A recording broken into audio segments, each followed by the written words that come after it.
Animal rights activists say dogs in Texas will be safer in the new year when Senate Bill 5, or the Safe Outdoor Dogs Act, goes into effect. Curtis Jackson spoke with Jan Herzog, the Wichita Falls chapter president of the Texas Humane Legislation Network. So, Curtis, what does this mean right here in surrounding cities? Well, it's not going to change too much here in Wichita Falls, but for cities with no chain ordinance in place, Herzog says this will add some much needed protection for dogs left outside who live their lives on chains. Imagine living your entire life at the end of a chain, often with no food or water in reach and no shelter. That's a lifestyle Jan Herzog and her team wanted to come to an end for dogs in Wichita Falls. In 2013, Herzog played a key role in getting a new chain-off ordinance passed for the city of Wichita Falls.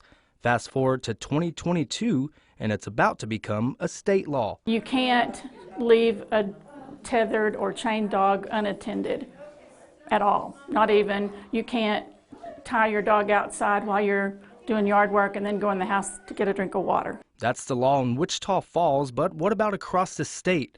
Well, starting on January 18th of 2022, Senate Bill 5 will ban the use of chains on dogs for cities that don't have their own chain ordinance. This will help because the dogs will be more comfortable. They'll be less likely to be aggressive because they'll have more of their needs met. Needs like adequate shelter with enough room to turn around and lie down fully, clean water to drink, shade, and ability to avoid standing water and their waste. Well, they can freeze to death. They can die from lack of water, food.